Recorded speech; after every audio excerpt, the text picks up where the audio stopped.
Kana Kajima is a high school Japanese language teacher at Kawanuma West. She is known as Kajima the Demon due to her fiery temper. However, whenever she is around her 17-year-old student Akira Sato, something changes in her and she becomes shy and clumsy. One day, the woman's bathroom is being cleaned and Kana Kajima, needing to go, decides that the man's bathroom will do. She picks the first stall she finds, only to realize the lock is broken. And, of course, that's the stall Sato picks to enter. Kajima's temper flares as she hears the door swing open. She's furious that he didn't check first. She knows he knows the lock is busted, so why did he still walk in? Sato, feeling the heat of her stare burning into the back of his head, wonders why the door suddenly refuses to open now. No matter how frantically he pulls, it stays shut. He feels her burning gaze on the back of his head. Her reputation is legendary. Everyone, from the students to the parents, fears her. Even the toughest delinquents respect her. Sato knows that this situation is bad. Very bad. Then, Sato hears voices from outside. The water polo team has finished practice,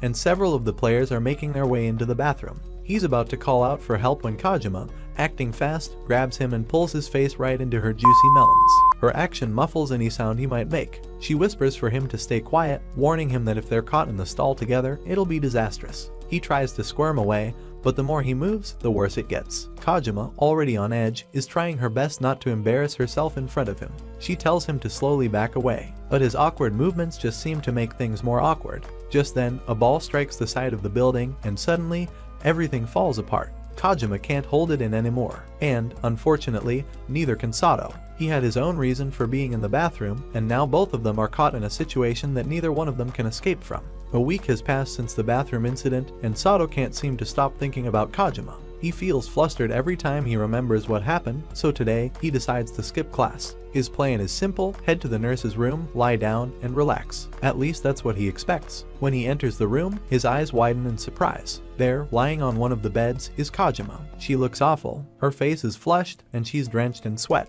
She asks what he's doing there, and he stammers, saying he's got a sprained ankle. Kajima, too weak to get up, asks Sato to fetch her some medicine. Flustered by how bad Kajima looks and how she's lying there, vulnerable, Sato rushes to the medicine counter. His heart is pounding in his chest. He searches desperately for something that might help her. Unfortunately, there's only one thing available: a suppository. Not exactly what he had in mind. He offers to look for something else, but Kajima, clearly in pain, insists that he use the suppository. Her condition makes it impossible for her to do it herself, so she asks Sato to do it. She even tells him not to look more than necessary, but Sato, still embarrassed and flustered, decides to blindfold himself. It seems like the best option for them both. He approaches the task, but his first attempt is a complete miss. He's panicked and unsure, but he doesn't give up. With determination, he finally gets the job done just as another teacher walks in. Sato, feeling mortified, hides under Kajima's blanket, completely exposed to the situation.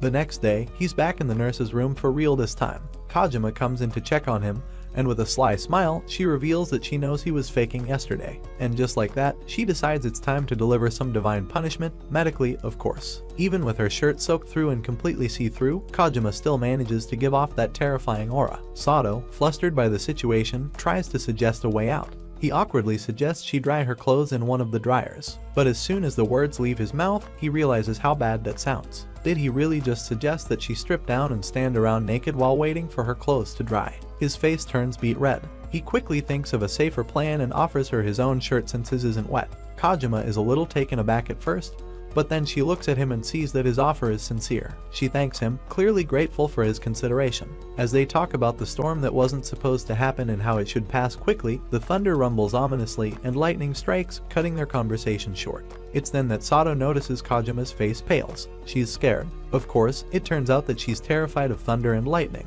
The storm grows stronger, and before they know it, the power goes out, leaving them both in total darkness. Kajima's clothes are still soaked, and Sato feels bad for her. They both need to find the fuse box, but when they finally locate it, they realize the switch is far too high for them to reach. There's no ladder in sight, and they both stand there, feeling a bit helpless. Kajima, determined to fix the situation, climbs onto Sato's shoulders, trying to reach the fuse box. She's so close to flipping the switch when another flash of lightning strikes. Kajima, startled by the sudden burst of light, panics and stumbles backward. In their scramble to regain balance, they knock over a bottle of softener and it spills everywhere. The floor becomes slippery and things start to get out of control. Sato desperately tries to steady them, but with the floor so slippery, his hands slip and, unfortunately, end up grabbing Kajima's juicy mangoes. Sato's face turns bright red as he tries to pull his hands away in a panic. He stammers out an apology, but in his haste, he pulls her shirt down. Her buttons give way, and the shirt falls open, leaving Kajima a little more exposed than she was expecting.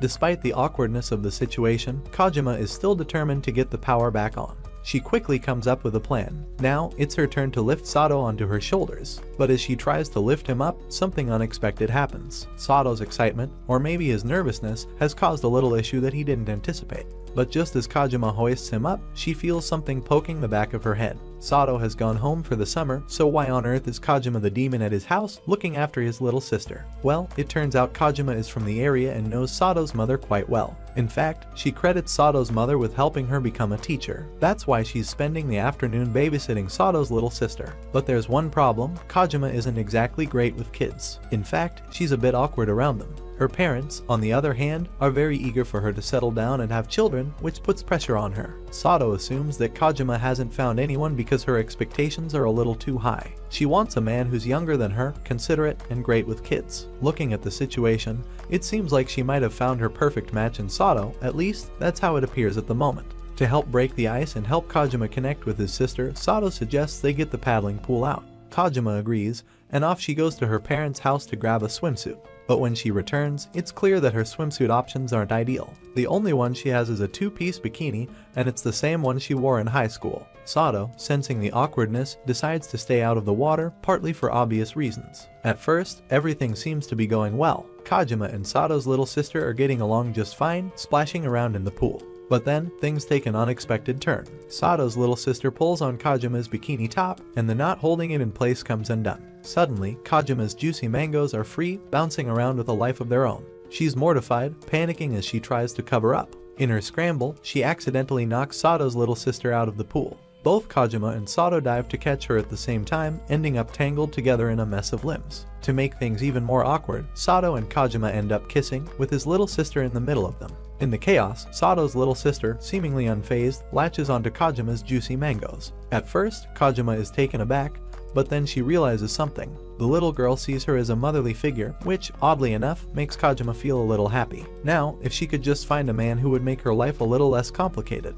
Kajima the demon finds herself in Sato's sanctuary, his bedroom. It's the place he goes to unwind, surrounded by his manga collection and video games. Sato wonders why she is there, and not only that, but she's folding his clothes too. Sato can hardly believe it. When he finally asks her what she's doing, Kajima explains that his mother practically dragged her in and then disappeared.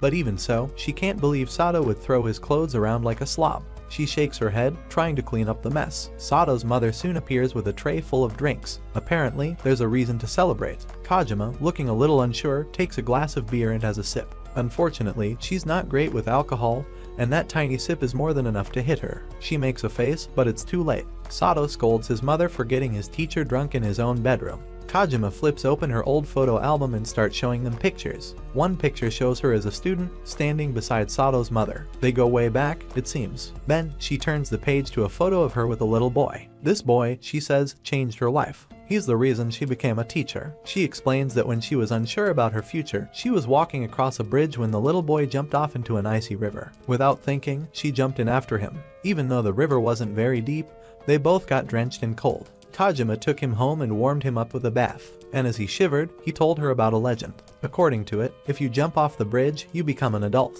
The little boy believed that by saving him, she had become an adult too, marking the moment her life changed for the better. Obviously, that boy is Sato, and his mother is all too keen to tell Kajima. Sato is terrified that Kajima is going to get mad.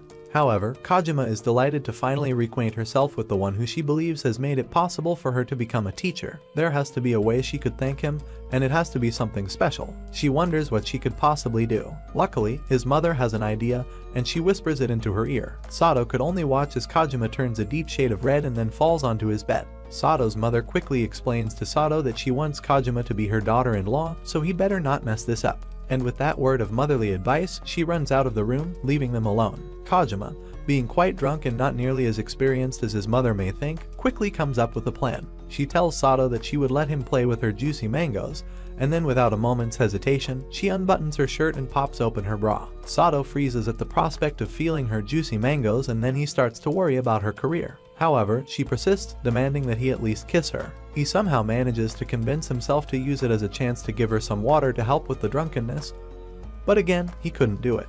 However, Kajima is not about to take no for an answer. She leans forward and kisses him. The next day, back at school, Sato accidentally called her big sis and is quickly reminded why they called her Kajima the Demon. It's a beautiful tropical island, with girls in bikinis stretching out as far as the eye can see. The sun shines brightly, the sound of waves crashes softly against the shore, and the air smells of salt and warmth. Yet, the attention of Sato isn't on the idyllic scene around him. His eyes are fixated on his teacher, unable to understand why she's here. His thoughts are a blur. His mother, noticing his confusion, calmly explains that since his father couldn't make it, she invited Kajima to take his place. She didn't want the ticket to go to waste, and besides, Kajima will soon be family. It makes perfect sense. Sato stares at his mother, his mind still processing.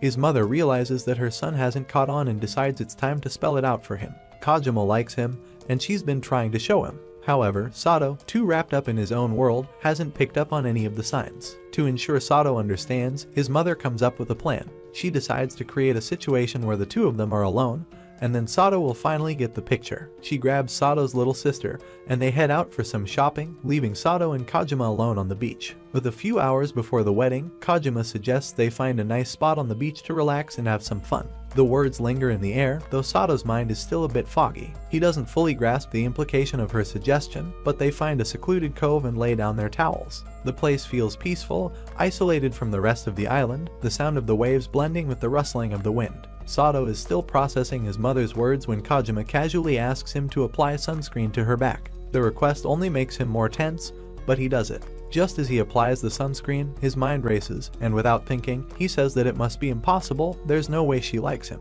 Kajima, almost absent-mindedly, replies that of course she does. She loves him. Realizing what she said, Kajima spins around to look at Sato. However, his hands, slick with sunscreen, slide around her body and end up holding her juicy mangoes. Panicked, she runs straight into the water, trying to escape the situation. However, as she rushes in, she forgets to warm up and quickly feels a cramp in her leg. Sato, concerned, jumps in after her to help.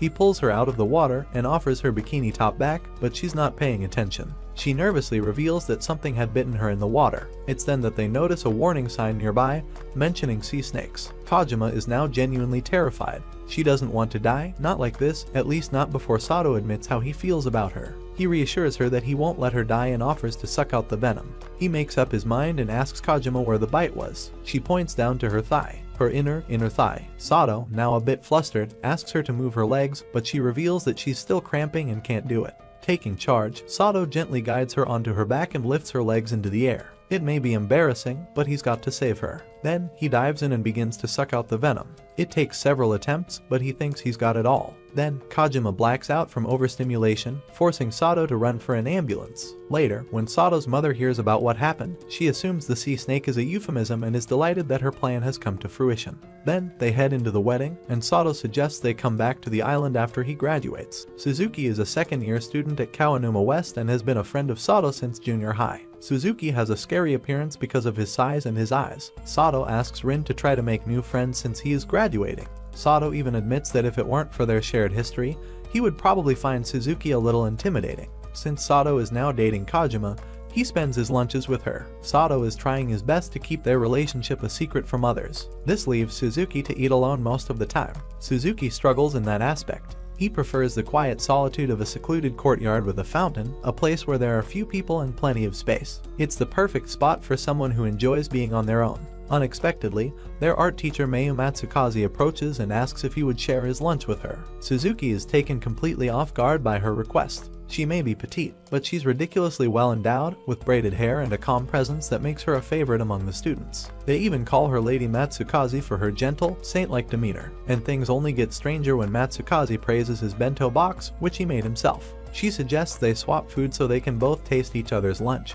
But instead of just offering him a bite, she leans forward and tries to feed him directly, holding a piece of food in front of his mouth. She innocently admits that this is something she imagines happening in her fantasies. Flustered and embarrassed by her boldness, Matsukaze steps back. She loses her footing and falls into the pond. Suzuki scrambles to help her, but in his haste, he accidentally yanks off her skirt while trying to catch her. Matsukaze, drenched and disoriented, tries to stand but her foot gets stuck in the mud. Without thinking, Suzuki steps into the pond to lift her out, despite the awkward position this puts her in. He struggles to maintain his balance and slips, sending a jet of water from the fountain straight between her legs. He kept trying to lift her out, but the fountain almost blasted her panties clean off. After a few more clumsy attempts, they finally manage to get out of the pond. He quickly apologizes, feeling embarrassed, and offers her his sweater, which thankfully had remained dry throughout the entire ordeal. Matsukaze returns to the staff room to change, still thinking about Suzuki. She talks with Kojima, laughing a bit as they chat, but then she suddenly remembers. She still has his commuter pass and the sweater he had lent her. Flustered, she decides to catch up with him and return it.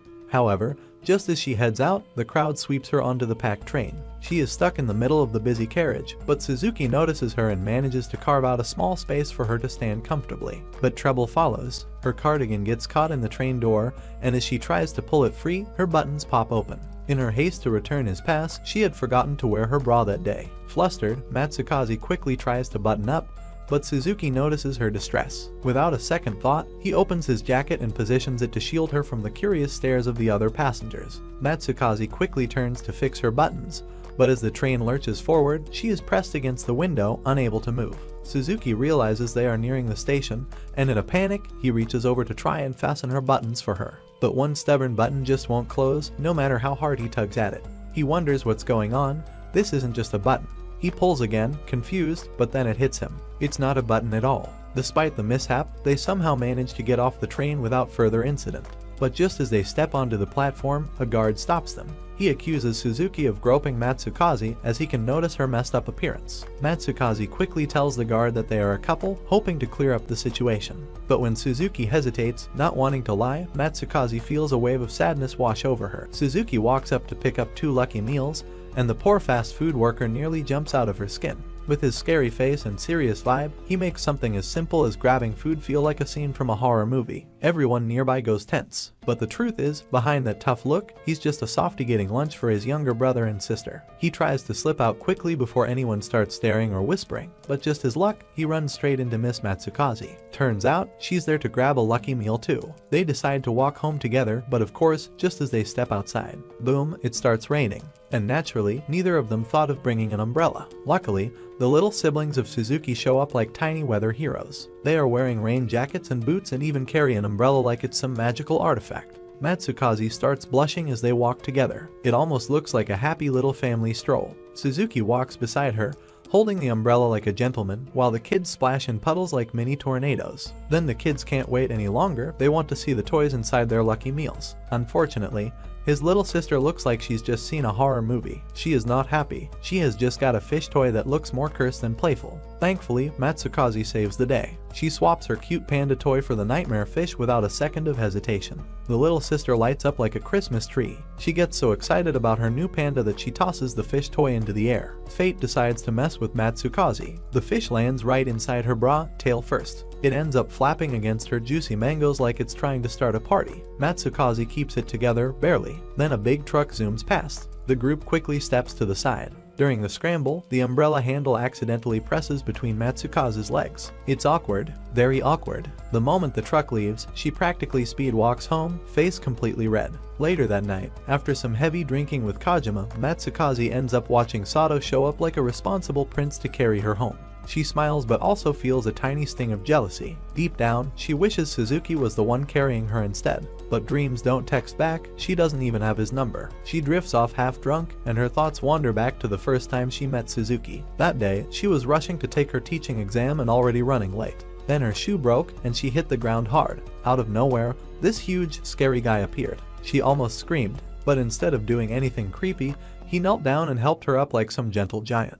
And after she explained her mess of the situation, Suzuki wasted no time. He picked her up and ran like a delivery guy on a timer. Her broken shoe wasn't the only problem though, her bra had come undone during the fall. So now her juicy mangoes were bouncing freely. She clung to Suzuki's back, doing everything she could to keep those wild fruits under control. On the way up some stairs, she suddenly felt something from his belt pressing into her from behind. It was in a very specific spot. She tried to ignore it. Barely. Then, thanks to the power run of Suzuki, they reached the exam center with time to spare. He even managed to fix her shoe like some handyman superhero. Before leaving, he wished her luck and sprinted back to his construction job like nothing had happened. That moment marked the beginning. That's when she knew she was in trouble. It's been 3 years since then, and she still hasn't made a move. But now, she opens her eyes and realizes she's back on the back of Suzuki, this time not in a rush but heading home from the bar, just like she secretly hoped. Turns out, Sato had called him to come help her. Taka is a first-year student at Kawanuma East and handles the budget as the student council treasurer. He also lives next door to Hikari Hazakura, the school's physical education teacher. He calls her Hika, but sadly, she still treats him like a grade schooler who needs permission to cross the street. Hazakura is loud, playful, and has the energy of a wild raccoon on a sugar rush. Her students love her for that free-spirited attitude. She advises the student council and also coaches the swim team, probably because she enjoys yelling motivational nonsense across a pool. Taka still hasn't recovered from the psychological uppercut he received at the inter-school meeting. Hazakura practically put him in a public chokehold. She dropped the ultimate trap question, asking him to pick between Mayu Matsukaze and Seiya Matsukaze right in front of both sisters. It felt less like a question and more like a live TV ambush. Somehow, he escapes that emotional minefield without turning into a steaming pile of regret. He bolts home like a man on a mission, ready to bury his face in his pillow and forget the day existed. But fate has a dark sense of humor. The moment he opens the door to his room, there she is, Hazakura, already in his bed. Again, she claims her heater broke and she needed somewhere warm. Taka doesn't even flinch anymore. Stuff like this happens all the time. Being neighbors for years has turned his life into a sitcom with no commercial breaks. Still, Taka isn't a kid anymore. He's in high school now, and his body is going through things. Seeing his attractive teacher lounging in his bed is kind of like tossing a banana into a blender and expecting it to stay whole. Before he can speak, she pulls him into the bed like a living human heater. She clutches him like he's her favorite stuffed animal and instantly knocks out. Taka lies there stiff as a board, hoping he can escape without disaster. He tries to sneak out of her grip,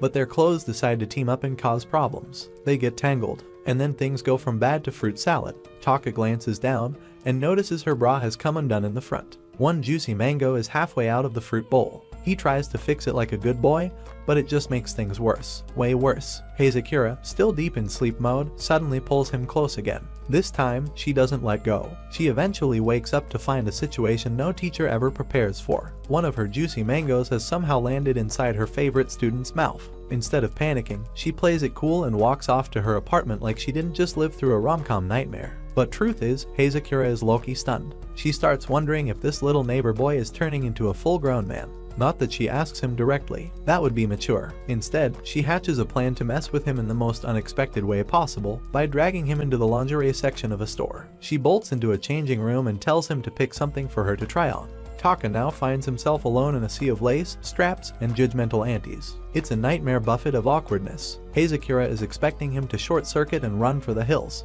but Taka doesn't run. He panics, sure, but in his panic, he grabs the first thing his hand touches and shoves it through the curtain. Hazakura is stunned. The lingerie he picked is basically made of fog. It's so transparent it makes glass look modest. But she's not one to back down from a challenge. She strips and puts it on, even though her cheeks are burning hotter than a summer grill. She can't even face the mirror because it's that spicy. Taka calls out, asking if she's dressed yet. Hazakura says yes, meaning she's done trying on the lingerie. But Taka assumes she's back in her normal clothes. So, what does he do? He reaches in, grabs her hand, and bolts from the changing room like they're fleeing a crime scene. Hazakura yells at him to stop, but he just keeps running. He doesn't want to be seen near the panty zone ever again. The problem is, she's still wearing the see-through stuff under only her sweater. By the time Taka realizes what's going on, they're already halfway down the escalator. Hazakura tries to hide herself, but there's no hiding when your fruity secrets are practically saying hello to the whole mall. Then, she bumps backward into the moving handrail, and let's just say, the escalator does things no escalator was designed to do. Taka is having a full-on emotional meltdown. His brain feels like a soap opera stuck on repeat. He can't tell if he's just now falling for Hazakura or if these fruity feelings have been building up for years. Either way, the lingerie department incident did not help. Ever since that day, he's been trying to put some distance between himself and his spicy neighbor-turned-teacher. But Hazakura, being the human equivalent of chaos in heels, doesn't believe in personal space. During a school walk, she suddenly jumps out from behind a tree like she's in some kind of prank show. Taka, already on edge, stumbles backward and nearly takes a dive into the river. Hazakura tries to save him, but they both end up plunging into the water like a badly timed synchronized swimming team. Separated from the rest of the group and soaking wet, they find shelter inside a nearby cave. That sounds romantic in a fairy tale. In reality, it's cold, wet, and Taka starts burning up with a fever. Not from love, just actual sickness. Hazakura goes into emergency mode. Since there's no first aid kit or Wi-Fi signal in the Cave of Doom, she pulls off a survival move straight out of a drama. She strips herself and then Taka so they can share body heat. Totally scientific. Totally awkward. But things only get more ridiculous. Taka starts mumbling nonsense in his fever haze. When Hazakura tries to give him some barley tea, he suddenly locks eyes on a droplet of sweat sliding down her chest. He decides that's the hydration he needs. He goes full slurp mode. Hazakura is so shocked that she spills the tea all over herself, which only makes things worse. Now Taka is licking up tea from her body like a caffeine-deprived puppy. The tea even starts pooling between her thighs, and Taka, still out of it, continues like it's some kind of energy refill. Somehow, his fever calms down after all that.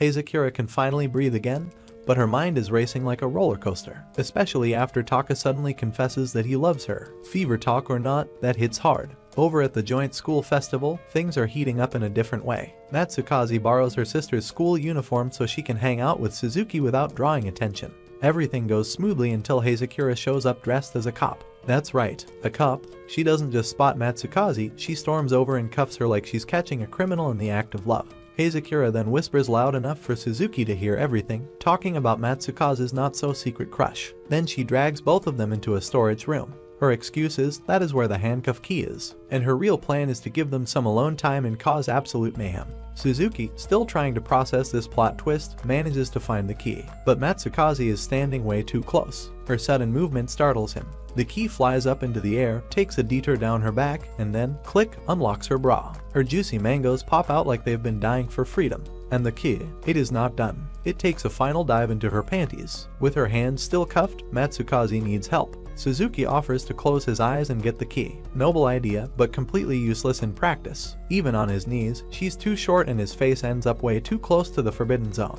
Eventually, he retrieves the key.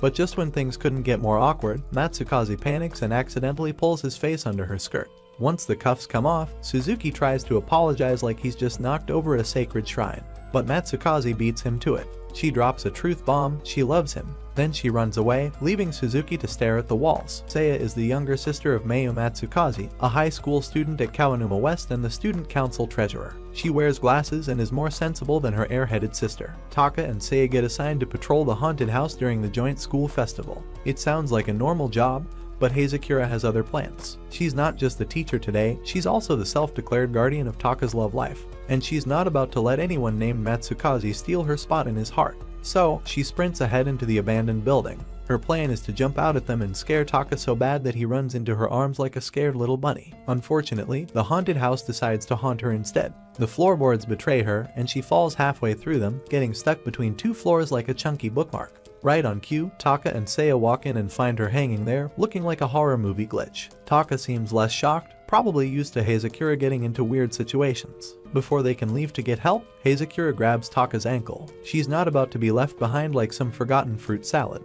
Of course, fate has more surprises. The floor beneath Taka gives way, and down he goes into the space below. Now he's stuck, and Hazakura is still dangling from above with her juicy mangoes and stomach exposed to the cold air. Her jacket's caught, so she isn't moving anywhere. Taka tries to help by pushing her up, but instead of making progress, all he does is add pressure to the emergency of Hazakura. She tells him to stop, but Taka, being the ever-practical dude, finds a bucket. The only problem is she can't even move her panties on her own. So, Taka gets the honor. Moments later, just when things couldn't sound any weirder, Seiya and Suzuki arrive. They pause, confused by the trickling sound echoing in the dark. Eventually, everyone gets pulled back up, but Hazakura looks like she just lost all hope in humanity. She stays behind, completely mortified, as Taka walks away with Seiya and Suzuki. Back at the festival, Hazakura is still salty. Not just embarrassed, she's emotionally roasted. She feels like Taka abandoned her in her time of need. So, naturally, she grabs a bear costume and goes full emotional meltdown mode. She charges around the festival tackling couples like some furry Cupid gone rogue. Ironically, every couple she charges into ends up having a magical moment, like confessions, kisses, or promises of eternal love. Pretty soon, rumors spread about the love bear bringing good luck, and people start searching for her like she's a walking romance blessing. Hazakura panics and hides in the staff room, but Taka, being the only one who knows her chaos style, tracks her down. They try to sneak out quietly, but before they can leave, other students approach. Hazakura shoves Taka back inside the room. In the confusion, he ends up headfirst inside the bear suit with her. Now, that might sound like another comedy moment, but Hazakura has a secret. She's not wearing any panties, thanks to her haunted house accident and laundry delay. Taka, now stuck in the bear suit with her, gets a front row view of absolutely everything. Hazakura tries to pull him out quickly, but his belt buckle catches her jacket and pop. Her juicy mangoes are now free too. The struggle turns into an awkward fruit salad of emotions. Taka's poor brain can't even process what's happening anymore. Just before he finally escapes the furry trap, he tells Hazakura that he loves her. Straight up confesses. Hazakura goes silent, shocked, red-faced, but maybe a little happy. Taka heads back to the haunted house. Hazakura gathers her wits and calls out one last thing: he belongs to her forever. Taka doesn't argue. He's cool with that. Meanwhile, Matsukaze is still hunting for the bear, thinking it will help boost her own love story with Suzuki. In a twist, she ends up running into Suzuki and thinks he is the bear. Without wasting a second, she confesses everything. Suzuki takes a moment, then says he may not be ready to take care of her just yet, but he's ready to marry her once they both are. Ko is a third-year student at Kawanuma East and hangs out with Sato and Suzuki from back in junior high. He used to be the student council president, but that title doesn't help with his current crisis. Just 3 months before graduation, he promises himself one thing: he will get a girlfriend.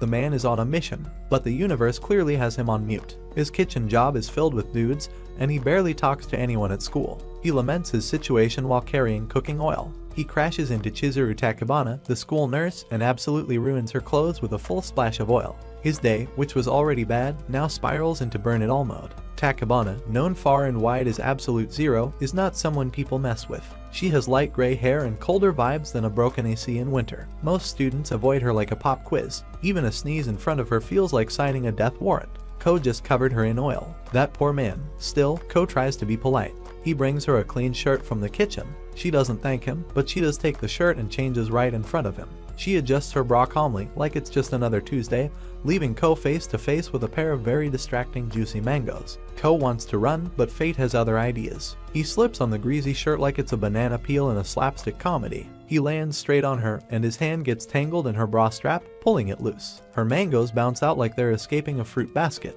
Strangely, she doesn't even flinch. She's more concerned about his ankle, which seems to be sprained in the chaos. Ko stares in shock, wondering if she's secretly a robot. However, she became shy when her nipples revealed a little more than her face. Then, when she tried to look at his ankle, Ko misunderstood and ran to fetch his manager. Unbeknownst to Ko, Takebana was actually keen to develop a warmer relationship with the students, and after talking with Hazakura, she decided to pay Ko a visit and work on her emotions. Since it's Christmas, and she figures Ko probably doesn't have any big plans, she shows up at his place like it's the most normal thing in the world, ready to spend time with him and learn how feelings work. Ko is surprised but happy. At least he won't be alone this Christmas. Takebana brings some old home videos. Most of them are awkward and kind of sad. One shows her at 8 years old getting a teddy bear. Another shows her sitting alone last Christmas like the star of a tragic romance movie. Ko decides to change that and suggests they film something cheerful for this year. Unfortunately, chaos strikes again. The camera connects to the TV, and it's accidentally zoomed in on her panties. Ko freaks out and sends the cake flying. Takebana dives to catch the cake, exposing herself like she's in a rated action movie. She ends up sitting on Ko's head, her mangoes almost smacking him in the face. Then, a champagne bottle pops. Her panties get soaked like someone dumped a fruit smoothie on them. Ko offers her a pair of his shorts to wear. She accepts. They exchange gifts. He gives her a teddy bear, and she writes her name on it right away like it's her new best friend. Then she gives him her gift, which turns out to be her champagne-soaked panties. Total accident. Maybe. Ko is completely shocked. He expects something small and silly, maybe a coupon or a mug. But no, Takebana wins the top prize, a weekend trip for two. Somehow, Ko goes from casually helping her with groceries to getting dragged into a romantic holiday like he's in some sort of anime dating sim. Even after arriving at the destination, Ko still can't figure out how life pulled this reverse card on him. Meanwhile, Takebana is way more prepared. She has a list of fun places and activities all planned out. Their first stop is the beach. She already has a bikini on under her clothes. That's right, this ice queen came ready to turn up the heat. But when they reach the shore, a big sign ruins the mood: no swimming allowed. Ko quickly suggests they can still have fun near the water. He even finds a tiny hermit crab to cheer her up. Then the universe says, let's spice it up. The tide suddenly grabs Takebana's suitcase and carries it off like a thief in the night. She panics and runs into the water to save it, but slips like a banana peel victim and falls right in. Ko dives after her, trying to be the hero. What he doesn't realize is her bikini bottoms said goodbye during the fall. He lifts her up to the rocks, proud of himself, until his eyes catch something missing. Her peach is out in the open, and Ko is fighting for his life not to look. Things get worse, or funnier. Just when she climbs over the edge, a tiny crab chooses violence and pinches her juicy mango. She freezes in place, trapped in pain and panic. Ko, still holding her on his shoulders, tries to help. He reaches up to rescue her, but accidentally grabs the other mango. Now both hands are on deck. Somehow, that works. The crab lets go, but Tachibana's face turns so red, she might just cook herself on the spot. The next day goes much smoother. Ko can feel it now, his heart is totally in trouble. He's thinking about Tachibana non-stop. Every little moment from the trip replays in his head like a never-ending highlight reel. Their final event is a night hike up a mountain to see the stars. It sounds romantic enough to melt even Tachibana's icy reputation. But of course, the weather has other plans. Rain crashes the party, so they take shelter in a cave like lost adventurers. Ko complains about the cold, probably more for attention than anything else. Tachibana scoots closer to help him warm up. It's a sweet moment, until the rock behind him gives way like a trapdoor from a cartoon. They both tumble down into a secret underground chamber like two unlucky bowling pins. Once they land, Ko turns on his flashlight. He instantly wishes he hadn't. Tachibana is upside down with her peaky panty glowing in the beam like some kind of spotlighted treasure. He tries to look away,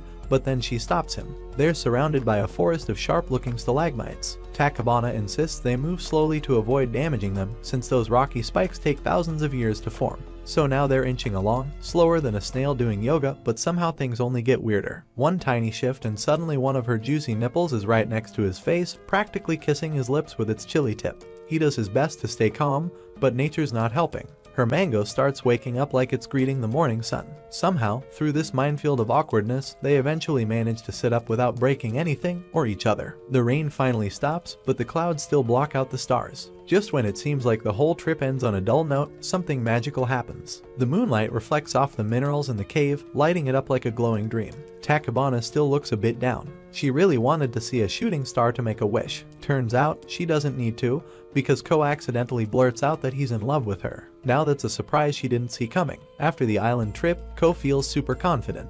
He's sure Tachibana will give him chocolates on Valentine's Day. I mean, they shared more awkward bonding moments than a romantic comedy marathon. But when the day comes, nothing happens. Not a single heart-shaped treat in sight. Still holding on to hope, Ko waits until every last student leaves school. He tells himself she might be shy or just waiting for privacy. But nope, nothing. The only thing waiting for him outside is a snowstorm straight out of a disaster movie. He tries to head home through the blizzard but stumbles upon something unexpected. Tachibana is lying in the snow like a frozen popsicle.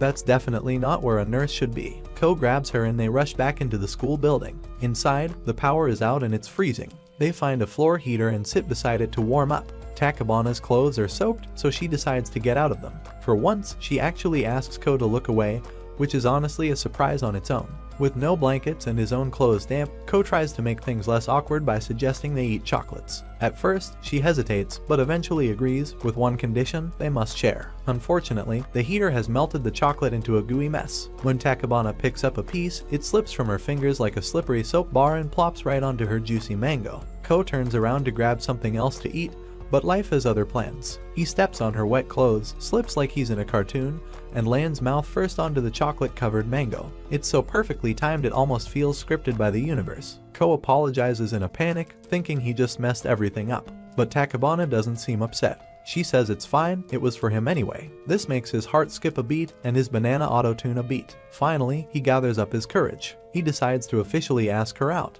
No more weird situations or accidental kisses, just plain, honest feelings. But then, boom, Tachibana says no, straight-faced, like he just asked her if she wanted to eat sand. Poor Ko is left blinking like a confused puppy. After graduation, Ko finally thinks life might calm down. But no, peace doesn't exist in his world. Out of nowhere, Sato, Suzuki, and Taka show up at his house. That's already chaotic enough, but then all the teachers walk in too, like they own the place. Yep, even Tachibana is part of this surprise invasion. Apparently, the squad wants to go on a group vacation. Ko doesn't mind the idea, but he's still trying to process why half the school staff is suddenly in his living room. Before he can question anything, Tachibana manages to wear the cake mix instead of eating it, splashing it right across her top. Obviously, she needs a change of clothes. Ko takes her to his room and finds a plain old tracksuit for her. It's not exactly stylish, but it's dry and decent. Still, he can barely look her in the eyes. That rejection back on Valentine's still burns like a microwave burrito. And when she reminds him that she's no longer his teacher, it stings even more. It feels like she's trying to put distance between them. So Ko, being the emotionally clumsy guy he is, walks out.